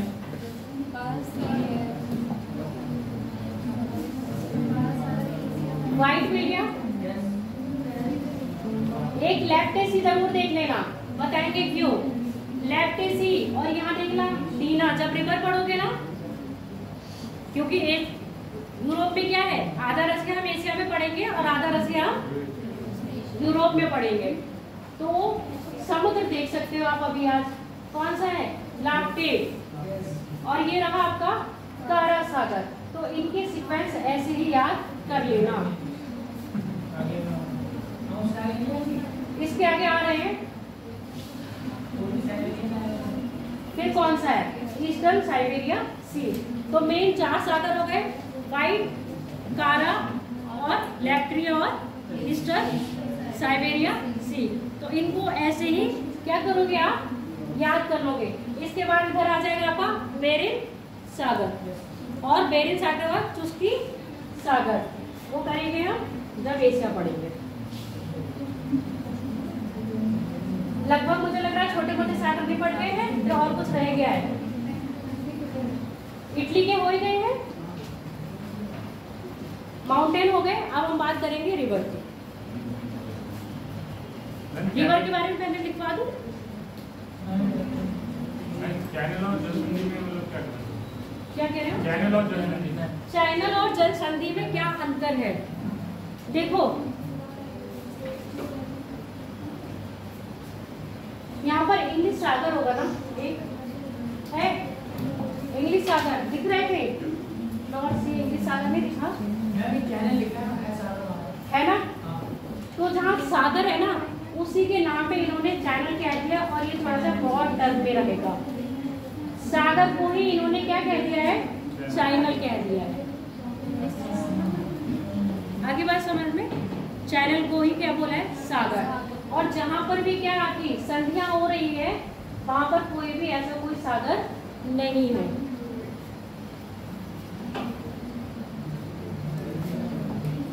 इंग्लिश सागर भी देख लेना, जहां पर लिखा है, यही इंग्लैंड के पास है, और आयरलैंड के पास यहाँ पर आयरिश सागर होगा। देख लिया? मिल गया? आयरिश सागर आयरलैंड के पास, और आयरलैंड के बीच में और इंग्लैंड के बीच में एक संधि है, मिली? ये रहा सेंट जॉर्ज, आयरलैंड और इंग्लैंड के बीच में सेंट जॉर्ज चैनल। ये देखो,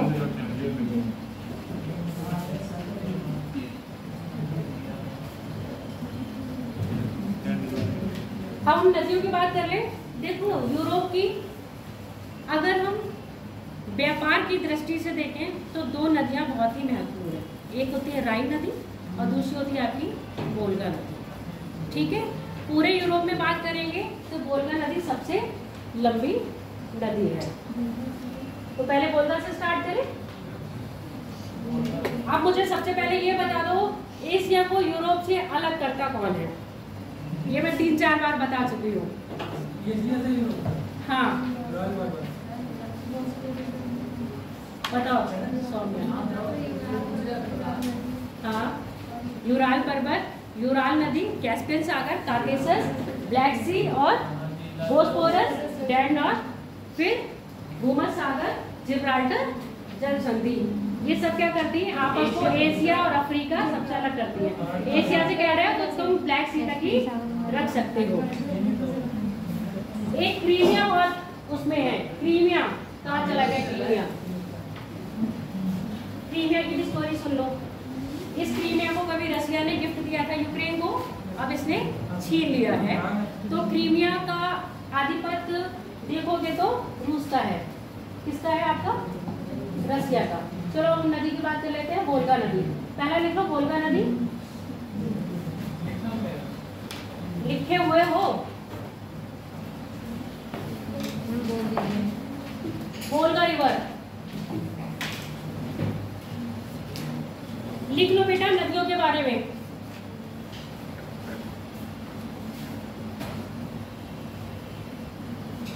वोल्गा नदी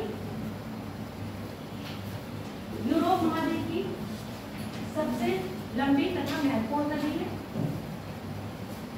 वोल्गा नदी यूरोप महाद्वीप की सबसे लंबी तथा महत्वपूर्ण नदी है।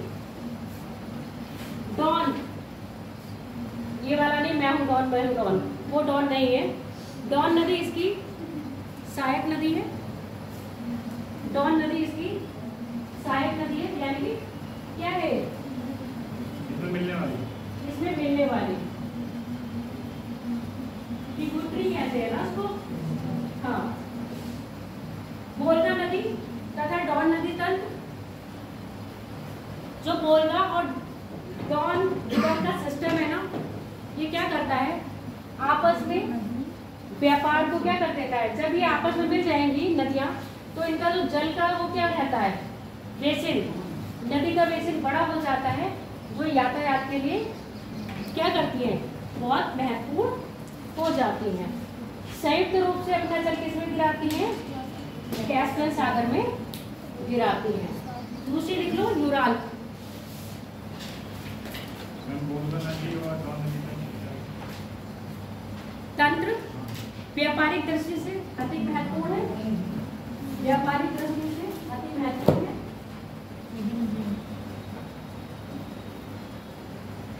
जो सामुद्रिक यातायात को सुगम बनाता है। सामुद्रिक यातायात को सुगम बनाता है।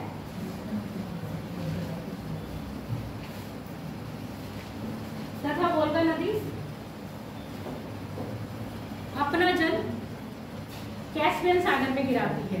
अब मैं आपसे पूछूं, उत्तरी कैस्पियन में गिराती है, दक्षिणी कैस्पियन में गिराती है, तो आप क्या बताओगे? ठीक है, क्यों? पेपर में कैस्पियन कभी हो सकता है ना पूछा जाए, उत्तरी दक्षिणी पूछ लिया जाए। वोल्गा नदी कैस्पियन सागर ब्रैकेट में लिख लेना, उत्तरी कैस्पियन सागर में अपना जल गिराती है। यानी कि जो उसका ड्रेनेज सिस्टम है, वो ड्रेन कहाँ कर रहा है अपना जल? कैस्पियन में। इसके बाद देख लो यूराल। यूराल नदी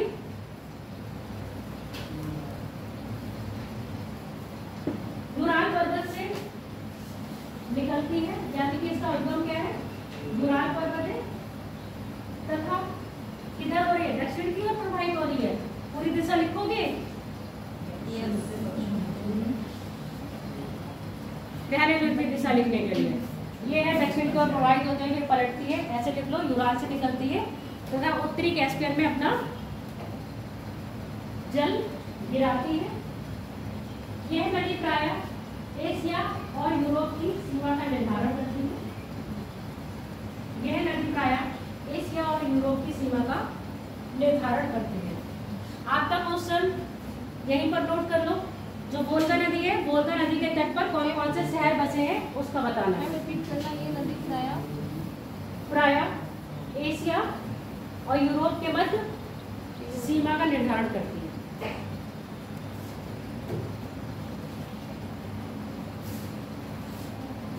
इसके बाद आ जाओ पो नदी।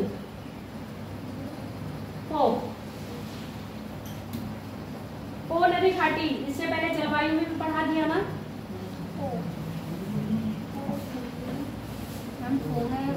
पो है पो,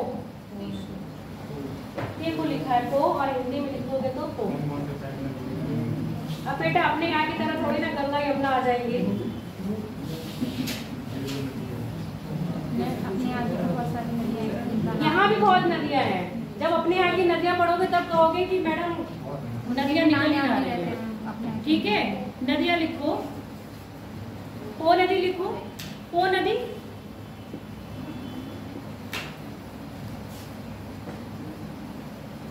आज से निकल रही है। देखो आज के पास एक झील है, इसमें नहीं है, अपने मैप में देख लो। आज के पास एक झील है और लिखना चाहो तो आज से ही लिख लो। आज से इसका उद्गम हो रहा है तथा वेनिस की खाड़ी में अपना जल गिराती है। ये वेनिस शहर है और वेनिस शहर किसके लिए फेमस था? कांच उद्योग के लिए। वेनिस की खाड़ी में अपना जल गिराती है। वेनिस पो नदी आग से निकलती है तथा वेनिस की खाड़ी में अपना जल गिराती है।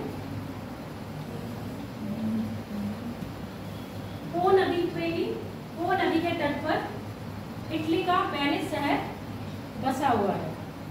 पो नदी के तट पर इटली का वेनिस, इटली का वेनिस, इटली का वेनिस शहर बसा हुआ है। और ये एकमात्र ऐसा शहर है जिसमें यातायात में नौका यूज करी जाती है। ये अपने जनरल नॉलेज के लिए लिख लो। आपने अमिताभ बच्चन वाली मूवी देखी होगी, नाम नहीं पता, गाना है, उसमें नदी से सैर करते हैं तो और पूछा जाएगा वेनिस का ही डुप्लीकेट भारत में कहाँ बनाया गया है?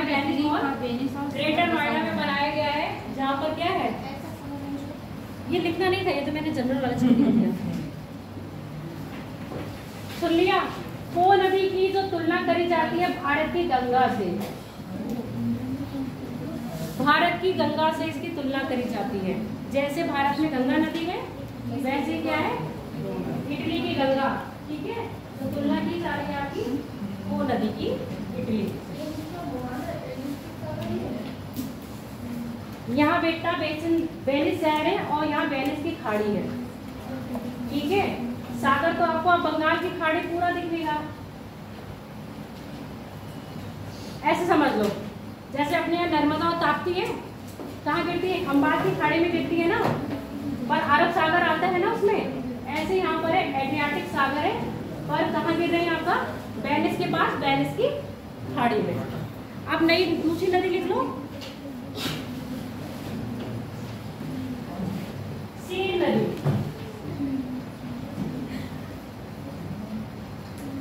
सीन नदी, सीन उद्गम देखो। सीन नदी का कहाँ है? जूरा पर्वत।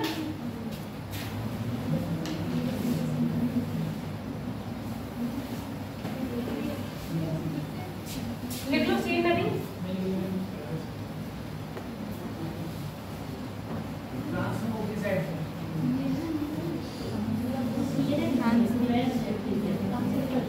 जूरा से निकल रही है फ्रांस में,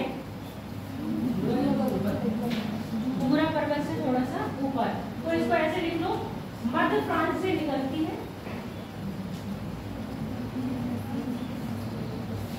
बिस्की की खाड़ी में जाके गिर रही है ना, तथा बिस्की की खाड़ी में अपना जल गिराती है। फ्रांस की राजधानी पेरिस, फ्रांस की राजधानी पेरिस इसी नदी के तट पर है, इसी नदी के तट पर है। अब लिख लो राइन, लास्ट है। फ्रांस की राजधानी पेरिस इसी नदी के तट पर है। अगले लिख लो राइन, राइन नदी। राइन निकल रही है जूरा से। राइन नदी का उद्गम जूरा पर्वत से होता है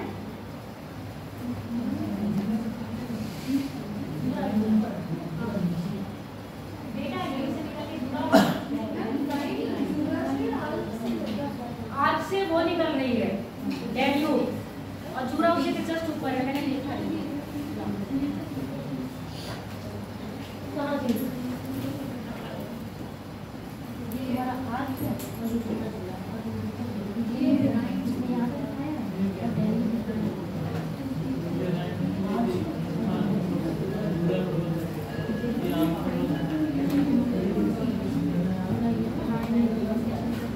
और दिल्ली में ब्लैक क्रॉस के बाद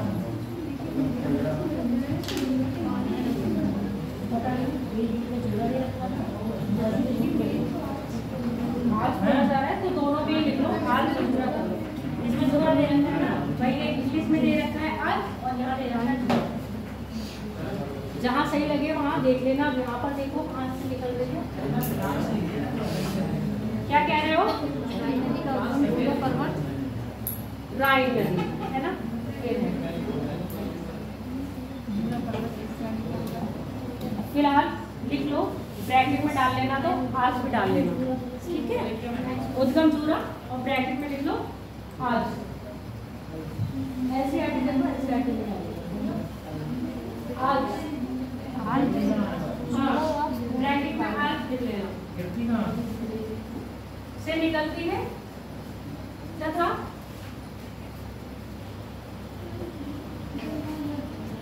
कहाँ गिर रही है? नीदरलैंड में जाकर समाहित होती है। खाड़ी कौन सी है? खाड़ी देखो,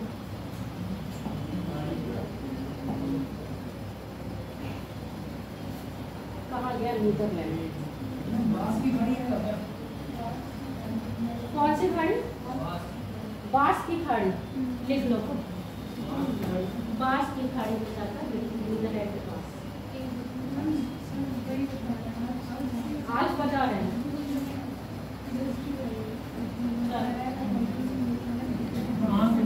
सब भाई बता रहे हैं आज में, क्योंकि मैंने दो जगह पढ़ा है, एक जगह आज और एक जगह जूरा, जब मैप में देखा तो जूरा। बस ये लिख लो, उसके बाद छुट्टी है। हाँ, राइट नदी, राइट नदी, हाँ इसमें लिखो राइट नदी यूरोप की सबसे व्यस्ततम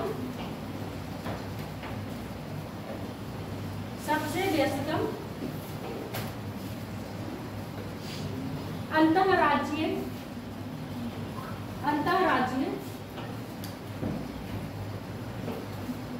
नदी है, यानी कि दो देशों के बीच, आपके जर्मनी में भी जा रही है और आपके फ्रांस में भी जा रही है और नीदरलैंड में जाके गिरती है। तो ये क्या है? एक ट्रांसमिशन है कि 3-4 कंट्री में जा रही है, इसमें बोल रहे हैं, ठीक है। तो यहाँ पर राज्य दो वाला मत ले लेना, तो आपकी यूपी स्टेट, यहाँ पर स्टेट देश से लिया जाएगा, ठीक है। अंतरराज्यीय क्या लिखते हो? अंतरराज्यीय नदी है, ठीक है। इसी नदी घाटी में, हाँ इसी नदी घाटी में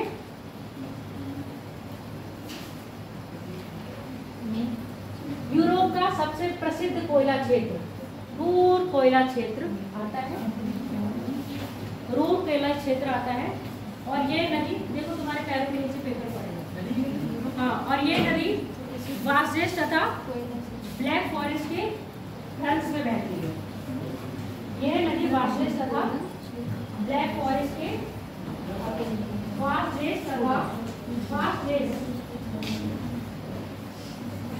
ब्लैक फॉरेस्ट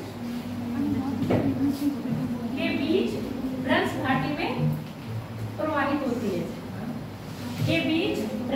में प्रवाहित होती है, चलो बस।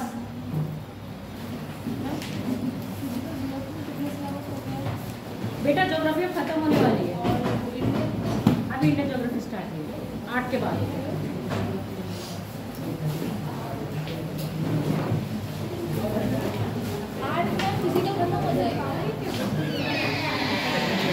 ज्योग्राफी अभी जियोमॉर्फोलॉजी नहीं हुई है, वो पार्ट बचा है, वो पार्ट स्टार्ट